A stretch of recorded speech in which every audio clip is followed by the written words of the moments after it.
बिस्मिल्लाहिर्रहमानिर्रहीम। Orient college Talagang की तरफ से ऑनलाइन लेक्चर्स के सिलसिले में फर्स्ट ईयर केमिस्ट्री के अगले लेक्चर के साथ मैं हाज़िर खिदमत हूँ। आज का हमारा topic Hess's law of constant heat summation है। हेज़ेस लॉ के मुताबिक अगर हम एक रिएक्शन को एक से ज़्यादा तरीक़ों से कंडक्ट कर सकते हों, रिएक्टेंट्स को प्रोडक्ट्स में बदलने के एक से ज़्यादा तरीके मौजूद हों और मुख्तलिफ़ तरीक़ों में स्टेप्स की तादाद बेशक मुख्तलिफ हो, तो उन सब के लिए जो टोटल एंथैल्पी चेंज होगी वो एक जैसी होगी। तो हेज़ेस लॉ की स्टेटमेंट ये है कि total enthalpy change for a process is same whether the process is brought about in one way or other way, in one step or several steps। एक प्रोसेस अगर एक से ज़्यादा तरीक़ों से पॉसिबल है तो चाहे एक तरीके से उसको मुकम्मल किया जाए, चाहे दूसरे तरीके से, चाहे एक स्टेप में, चाहे कई स्टेप में, उसके लिए टोटल एंथैल्पी चेंज सेम आएगी। इसको Hess's law of constant heat summation या सिंपली हेज़ेस लॉ कहते हैं। अब हेज़ेस लॉ को समझने के लिए हम एक न्यूमेरिकल एग्जांपल लेते हैं, formation of carbon dioxide. Carbon dioxide जो है, इसको बनाने के हमारे पास दो मेथड्स हैं। पहला जो मेथड है उसमें कार्बन को ऑक्सीजन की एक्सेस अमाउंट के साथ रिएक्ट करवाया जाता है, तो इस रिएक्शन के नतीजे में कार्बन डाइऑक्साइड गैस बनती है और हीट रिलीज़ होती है जिसकी वैल्यू 393.7 किलो जूल पर मोल है। उस रिएक्शन के लिए इक्वेशन ये आपके सामने है, कार्बन जमा oxygen is equal to carbon dioxide. Enthalpy को मैंने नाम दे दिया डेल्टा H1 का, तो delta H1 is equal to -393.7। अब दूसरा जो मेथड है कार्बन डाइऑक्साइड को बनाने का फ्रॉम कार्बन एंड ऑक्सीजन, उसमें दो स्टेप होते हैं। पहले स्टेप में कार्बन को ऑक्सीजन की लिमिटेड अमाउंट के साथ रिएक्ट करवाया जाता है टू फॉर्म कार्बन मोनोऑक्साइड। इस रिएक्शन में हीट रिलीज होती है जिसकी वैल्यू 283 किलो जूल पर मोल है। अब ये जो इसके लिए ये इक्वेशन है C प्लस हाफ और 2 इज इक्वल टू CO। अब इसके लिए इसके बाद जो CO है उसको मज़ीद ऑक्सीजन के साथ जब रिएक्ट करवाया जाता है तो CO carbon monoxide carbon dioxide में बदल जाती है और इस दौरान इस स्टेप में जो हीट रिलीज होती है उसकी वैल्यू 110.7 है। अब अगर हम इन दोनों स्टेप्स को जमा कर दें, इन दोनों स्टेप्स को हम अगर जमा कर दें, रिएक्टेंट्स को आपस में जमा कर दें, प्रोडक्ट्स को आपस में और एंथैल्पी वैल्यूज़ को आपस में, तो फर्स्ट इक्वेशन में रिएक्टेंट्स हैं C प्लस हाफ और 2, ये C प्लस हाफ और 2, और फिर सेकेंड रिएक्शन के रिएक्टेंट CO प्लस हाफ और 2 इज इक्वल टू फर्स्ट की प्रोडक्ट CO प्लस सेकेंड की प्रोडक्ट CO2, और दोनों की एंथैल्पीज को आपस में जमा कर दें, दोनों नेगेटिव वैल्यूज़ हैं तो आपस में जमा हो जाएंगी, दोनों आपस में जमा होंगी तो आंसर आ जाएगा -393.7। अब जब हमने इक्वेशंस को जमा किया तो जो चीज़ दोनों तरफ है वो कैंसिल हो जाएगी, तो CO दोनों तरफ है ये कैंसिल हो गई, बाकी हाफ और 2 प्लस हाफ और 2 इन्हें इकट्ठा कर दें, हाफ प्लस हाफ 1 हो जाएगा, 1 और 2 यानी O2, तो इक्वेशन बन जाएगी C plus O2 is equal to CO2 and delta H is equal to -393.7। तो इसका मतलब हुआ कि इन दो स्टेप्स की बदौलत भी हमें कार्बन और ऑक्सीजन से कार्बन डाइऑक्साइड मिली और अब जो एंथैल्पी चेंज आई है वो पहले वाली ही है। तो ये एग्जांपल इस चीज़ को प्रूव करती है कि हम जब कार्बन डाइऑक्साइड को दो मुख्तलिफ तरीक़ों से प्रिपेयर करते हैं तो दोनों दफ़ा जो एंथैल्पी चेंज आता है वो सेम आता है। एक मज़ीद एग्जांपल लेते हैं। Formation of sodium carbonate from sodium hydroxide and carbon dioxide. Sodium hydroxide जिसे कास्टिक सोडा कहते हैं, कास्टिक सोडा में जब कार्बन डाइऑक्साइड को ऐड किया जाता है, इसकी कार्बोनेशन की जाती है तो सोडियम कार्बोनेट बनता है जिसे वॉशिंग सोडा कहा जाता है। अब इसको बनाने के दो मेथड हैं। पहला जो मेथड है उसमें एक ही रिएक्शन इन्वॉल्व है कि कास्टिक सोडा की एक्सेस अमाउंट में से कार्बन डाइऑक्साइड गैस को गुजारा जाए तो NaOH के 2 मोल CO2 के 1 मोल के साथ रिएक्ट करेंगे और सोडियम कार्बोनेट का सॉल्यूशन बनेगा।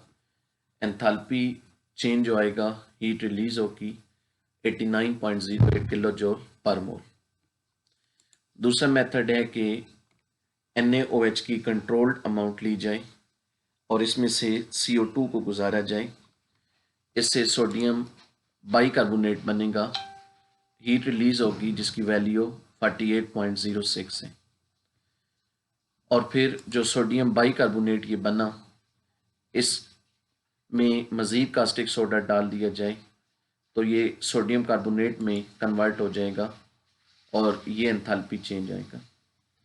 अब अगर इन दो स्टेप्स को हम ऐड कर दें तो NaOH plus CO2 plus NaHCO3 plus NaOH ये आ गई is equal to NaHCO3 plus Na2CO3 और इन दोनों का सम अगर हम डेल्टा H कह दें, दोनों नेगेटिव वैल्यूज़ हैं, जमा हो जाएंगी -89.08।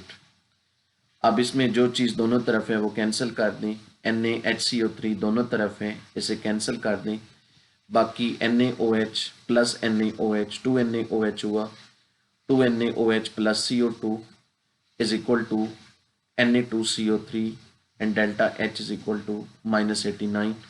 तो अब जो एंथैल्पी चेंज के लिए वैल्यू आई वो पहले जैसी ही आई। तो ये एक्चुअल डाटा है रिएक्शन के लिए। तो इस तरह की एग्जांपल इस चीज़ को जस्टिफाई करती हैं कि जो टोटल एंथैल्पी चेंज है किसी प्रोसेस के लिए वो सेम रहती है जब हम उसको एक से ज़्यादा तरीक़ों से कैरी आउट करते हैं। तो एंथैल्पी चेंज का ताल्लुक रूट से नहीं होता कि हम एक रिएक्शन कराने के लिए, एक चेंज लाने के लिए कौन सा रूट इख्तियार करते हैं, उसका ताल्लुक रूट से नहीं होता बल्कि उसका ताल्लुक इनिशियल जो रिएक्टेंट्स हैं और फाइनल जो प्रोडक्ट्स हैं उनके साथ होता है। अब हेज़ेस लॉ की इम्पोर्टेंस क्या है? हेज़ेस लॉ एक बहुत ही यूज़फुल टूल है थर्मोकेमिस्ट्री के अंदर। हेज़ेस लॉ की मदद से हम ऐसे रिएक्शंस की एंथैल्पी मालूम कर सकते हैं जिसको प्रैक्टिकली कैलोरीमेट्रिक मेथड से मेजर करना मुमकिन नहीं है। हमने लास्ट टाइम पढ़ा कि किस तरह किसी रिएक्शन की एंथैल्पी को एक्सपेरिमेंटली मेजर किया जा सकता है यूजिंग गिलास कैलोरीमीटर और बम कैलोरीमीटर। अब कई रिएक्शन हैं जिनके लिए एंथैल्पी को उन तरीक़ों से मेजर करना पॉसिबल नहीं है। उसकी वजह क्या है? मसलन एल्युमिनियम ऑक्साइड है, इसकी हम एंथैल्पी ऑफ फॉर्मेशन मेजर नहीं कर सकते। उसकी वजह यह है कि जब हम एल्युमिनियम और ऑक्सीजन के दरमियान रिएक्शन करते हैं तो ये रिएक्शन कभी कंप्लीट ही नहीं होता बल्कि ये अधूरा रह जाता है।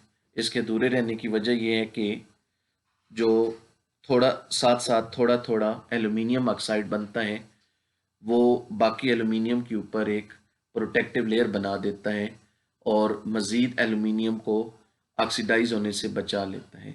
तो ये जब रिएक्शन ही कंप्लीट नहीं होता तो हम इसकी एंथैल्पी ऑफ फॉर्मेशन को मेजर नहीं कर सकते। इसी तरह कार्बन टेट्राक्लोराइड की एंथैल्पी ऑफ फॉर्मेशन को हम मेजर नहीं कर सकते, क्योंकि इसको कार्बन और क्लोरीन से डायरेक्ट बनाया ही नहीं जा सकता।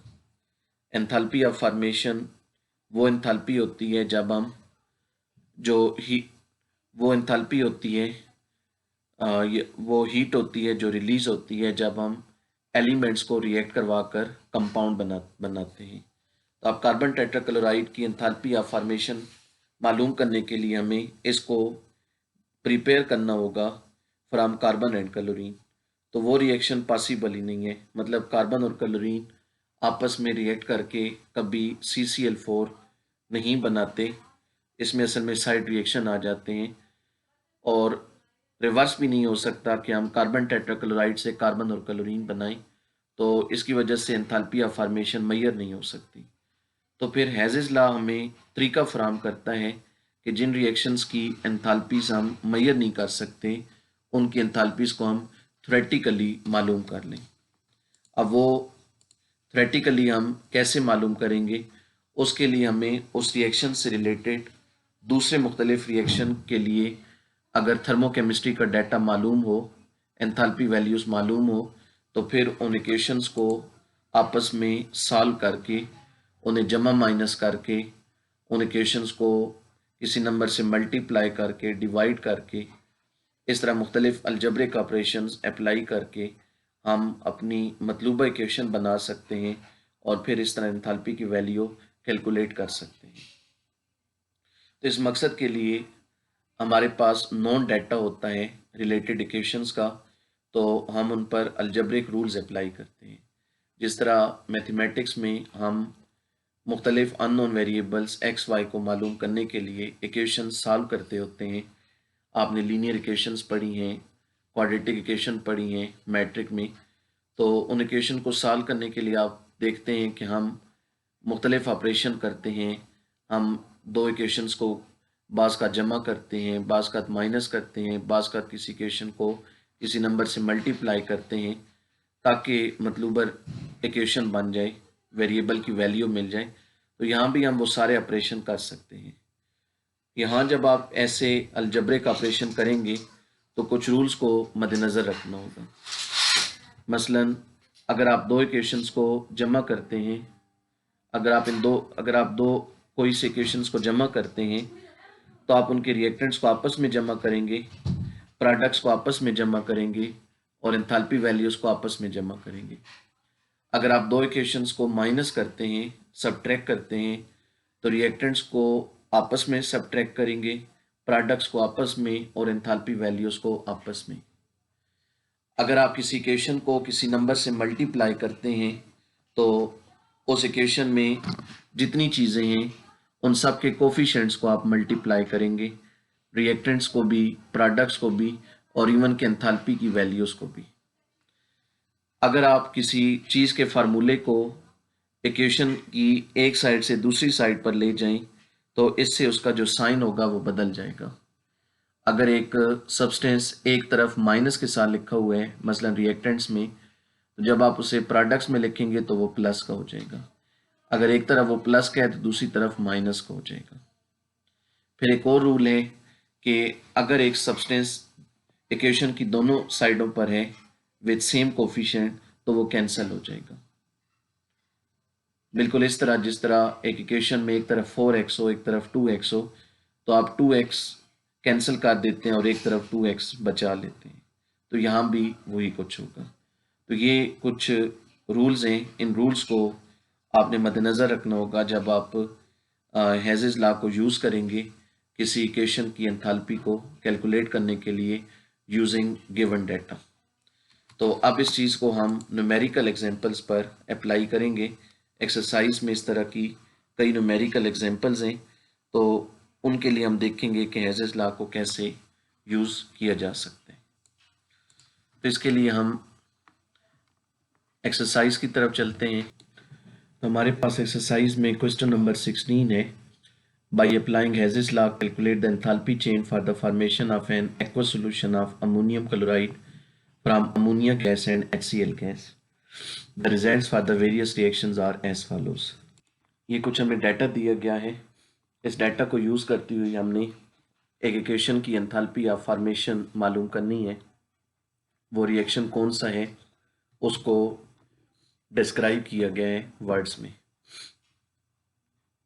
तो ये डाटा पहले मैं नोट करता हूँ रिकॉर्डिंग रोक कर, ताकि रिकॉर्डिंग का टाइम कुछ बहुत ज़्यादा ना हो। उसके बाद फिर मैं इस चीज़ को एक्सप्लेन करता हूँ। ये हमारे पास क्वेश्चन नंबर 16 है और उसमें गिवन डाटा ये 3 इक्वेशन हमें दी गई हैं अलॉन्ग विद एंथैल्पी वैल्यूज। अब हमें कहा क्या गया है, calculate the enthalpy change for formation of N aqua solution of ammonium chloride from ammonia gas and HCl gas. Ammonia gas और HCl गैस जब आपस में रिएक्ट करके अमोनियम क्लोराइड का एक्वा सॉल्यूशन बनाती हैं तो जो हीट रिलीज होती है उसको मालूम करें। तो इसमें हम रिएक्टेंट साइड पर NH3 गैस और HCl गैस को लेंगे और प्रोडक्ट साइड पर NH4Cl के एक्वा सॉल्यूशन को लेंगे। यहाँ एक्वा सॉल्यूशन की फॉर्मेशन हो रही है from ammonia gas and HCl gas. तो इसके लिए हम इक्वेशन बनाएंगे NH3 gas plus HCl gas is equal to NH4Cl aqueous, और इसकी एंथैल्पी अब हमने मालूम करनी है। तो इस मकसद के लिए हमें 3 इक्वेशंस दी गई हैं, उनको हमने आपस में सॉल्व करना होगा। अब तरीका ये होगा कि आप रिक्वायर्ड इक्वेशन जो है उसमें देखें कि लेफ्ट साइड पर क्या है और राइट साइड पर क्या है। लेफ्ट साइड पर है NH3 गैस। अब आप देखेंगे कि ये जो 3 गिवन इक्वेशंस हैं इनमें से किस में NH3 गैस मौजूद है, तो वो आप देख रहे हैं इक्वेशन नंबर 1 में मौजूद है। फिर और क्या रिक्वायर है, HCl गैस रिक्वायर है, वो आप देखें गिवन इक्वेशन में कहाँ है, वो इक्वेशन नंबर 2 में मौजूद है। अब रिक्वायर्ड इक्वेशन में ये दोनों जमा हो रहे हैं, तो हम ये करते हैं कि इक्वेशन 1 और 2 को जमा कर देते हैं। 1 से हमें NH3 गैस मिल जाएगी और 2 से HCl गैस, और फिर हमें राइट साइड पर NH4Cl चाहिए एक्वस फॉर्म में। वो इन तीनों में से कहाँ है, वो इक्वेशन नंबर 3 में मौजूद है राइट साइड पर ही, और हमें भी राइट साइड पर ही चाहिए। तो फिर हम ये करते हैं इक्वेशन नंबर 3 को भी जमा कर देते हैं। तो हम इन तीनों इक्वेशंस को जमा करेंगे। Equation number 1 plus equation number 2 plus equation number 3। तो तरीका ये है कि तीनों के रिएक्टेंट्स को आपस में जमा कर दें, प्रोडक्ट्स को आपस में, एंथैल्पी वैल्यूज को आपस में। तो 1 के रिएक्टेंट्स NH3 गैस। अब ये जो AQ लिखा हुआ है, AQ फॉर वाटर, वाटर को यहाँ आप जब जमा करें तो मेंशन करने की ज़रूरत नहीं है, क्योंकि वाटर यहाँ सॉल्वेंट है। सॉल्वेंट का केमिकल रिएक्शन में रोल नहीं होता, तो उसे आप इग्नोर कर दें। 1 में से ये रिएक्टेंट आ गया, फिर 2 में से HCl गैस रिएक्टेंट होगा, और 3 में से NH3 एक्वस और HCl एक्वस। तो ये तीनों के रिएक्टेंट्स जमा हो जाएंगे, NH3 gas plus HCl gas plus NH3 aqueous plus HCl aqueous. ठीक हो गया। फिर इसी तरह इनकी प्रोडक्ट्स को आपस में इकट्ठा करने, 1 का प्रोडक्ट NH3 एक्वस, फिर 2 का HCl एक्वस, फिर 3 का ये NH4Cl aqueous. NH3 aqueous plus HCl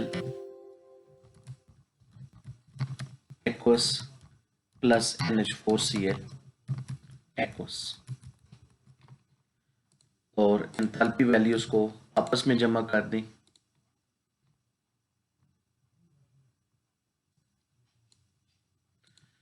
minus, तीनों वैल्यूज नेगेटिव हैं तो तीनों जमा हो जाएंगी। 35.16, 72.41 और 51.48। मैं डायरेक्ट इनका सम लिख रहा हूँ। इनका सम कितना आएगा, 107, 158, 100 59.05।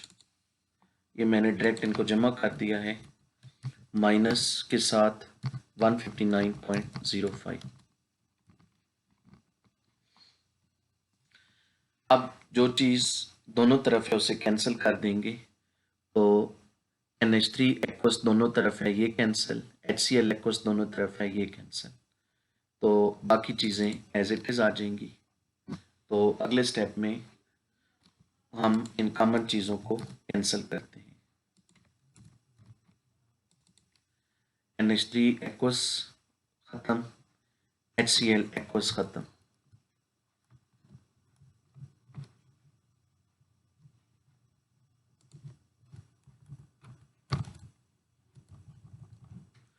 तो बाकी ये बचा NH3 gas plus HCl gas is equal to NH4Cl aqueous, delta H is equal to minus 159.05। तो अब जो रिक्वायर्ड इक्वेशन थी वो देखें, वो क्या थी। रिक्वायर्ड इक्वेशन भी यही है जो हमारे पास अभी रिजल्टेंट इक्वेशन आई है। तो फिर यहाँ जो एंथैल्पी का आंसर आए डेफिनेटली ऊपर उसका आंसर वही होगा। तो हेंस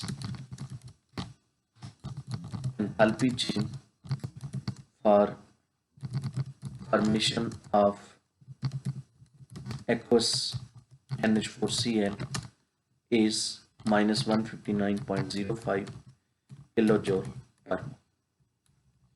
तो ये आंसर आ गया। हमने तीन इक्वेशन को इस तरह आपस में यूज किया कि हमारे पास ये वाली इक्वेशन बन जाए, ये फॉर्म बन जाए, ये रिएक्टेंट और प्रोडक्ट आ जाए, तो फिर एंथैल्पी की वैल्यू ऑटोमेटिकली उसके साथ आ गई। इस तरीके से ये क्वेश्चन करने होते हैं। इसके बाद ये हमारे पास एक और क्वेश्चन है, question number 19। Graphite and diamond are two forms of carbon.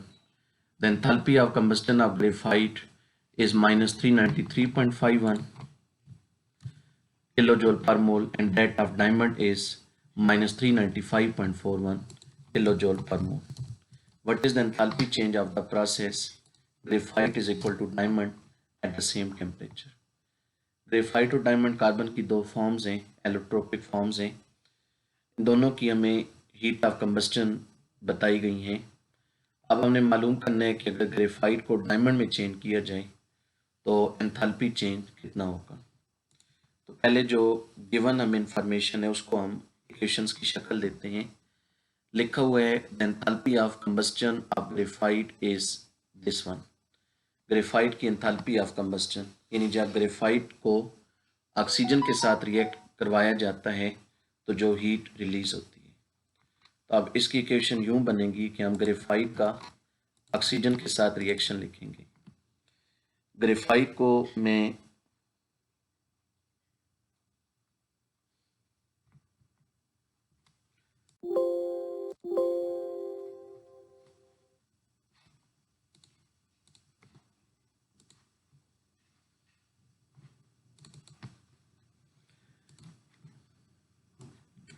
Graphite को मैं यूं लिख रहा हूं, ग्रेफाइट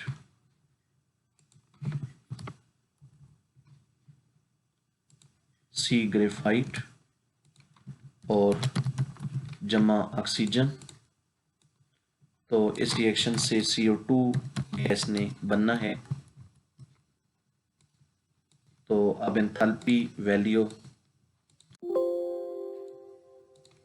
हमें दी गई है, delta H1 is equal to minus 393.7 kilojoule per mole.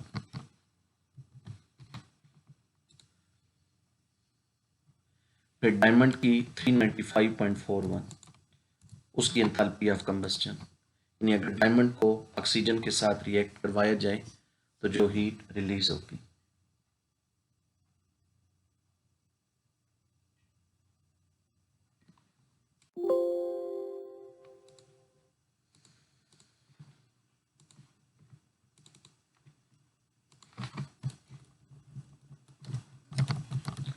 C diamond plus O2 is equal to CO2 इसकी एंथैल्पी को डेल्टा H2 मैंने कह दिया 395.41।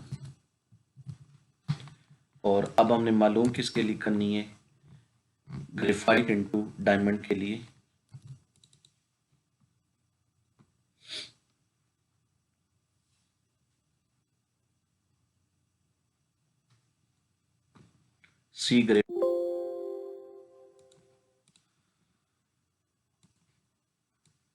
C graphite is equal to C diamond. इसकी एंथैल्पी हमने मालूम करनी है। तो अब हमने ऊपर वाली दो इक्वेशंस को इस तरह आपस में प्रोसेस करना है, हल करना है, ये नीचे वाली इक्वेशन बन जाए। तो रिक्वायर्ड इक्वेशन में देखें सी ग्रेफाइट है रिएक्टेंट साइड पर, तो गिवन इक्वेशन में देखें ग्रेफाइट कहाँ है, वो इक्वेशन नंबर 1 में है। फिर रिक्वायर्ड इक्वेशन में सी डायमंड है प्रोडक्ट साइड पर, तो गिवन इक्वेशन में सी डायमंड कहाँ है, सी डायमंड इक्वेशन नंबर 2 में है। लेकिन अब एक बात है कि हमें जो रिक्वायर्ड है वो सी डायमंड प्रोडक्ट साइड पे है, राइट साइड पे है, लेकिन इक्वेशन नंबर 2 में वो लेफ्ट साइड पर मौजूद है। तो अगर हम इक्वेशन नंबर 1 में से इक्वेशन नंबर 2 को माइनस कर दें, तो ये जब माइनस कार्बन डायमंड दूसरी तरफ जाएगा तो ये प्लस का हो जाएगा। तो इस तरह हमें मतलूबा रिजल्ट मिल जाएगा। तो equation number 1 plus equation number 2, तो रिएक्टेंट्स को आपस में जमा कर दें, प्रोडक्ट्स को आपस में रिएक्टेंट्स को आपस में माइनस कर दें, प्रोडक्ट्स को आपस में, और एंथैल्पी वैल्यूज को आपस में। तो सी ग्रेफाइट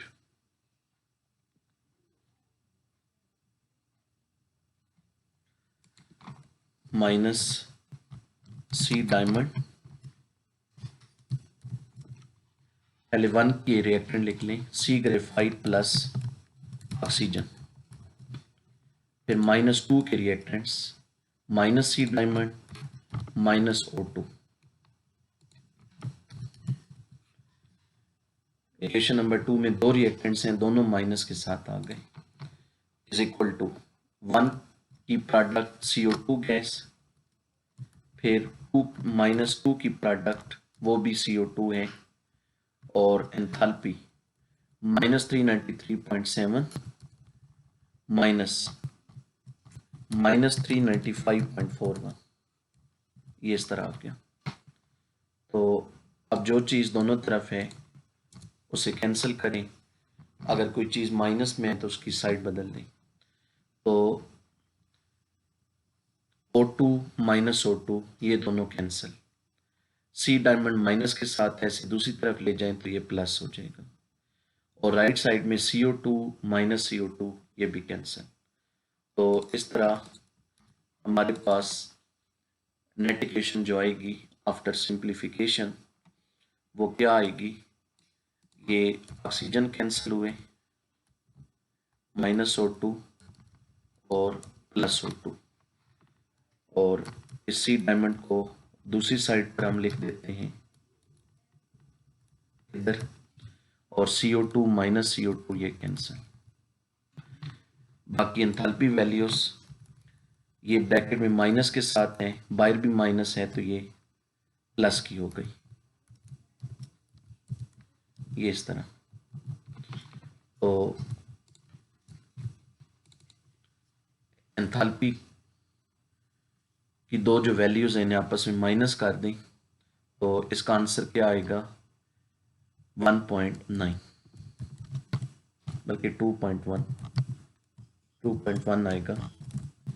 अब रिक्वायर्ड इक्वेशन देखें जो हमने बनानी थी वो क्या थी, C graphite is equal to C diamond. तो हमारे पास ये जो रिजल्टेंट इक्वेशन आई है ये भी वही आई है, C graphite is equal to C diamond. तो इसकी जो एंथैल्पी है, बल्कि इसका आंसर 1.9 ही आता है अगर आप दोनों को माइनस करें। तो इस तरह रिक्वायर्ड इक्वेशन के लिए जो एंथैल्पी वैल्यू है वो 1.9 आ गई। तो तो ग्रेफाइट को डायमंड में कन्वर्ट करने के लिए जो एंथैल्पी चेंज इन्वॉल्व है 1.9 किलो जूल पर मोल। तो आज के लेक्चर का ये फर्स्ट पार्ट है। सेकंड पार्ट में दो मज़ीद न्यूमेरिकल्स हैं, वो मैं समझाता हूँ। फाइल ताकि बहुत बड़ी ना हो जाए, तो पहला पार्ट मैं यहाँ पर एंड कर रहा हूँ।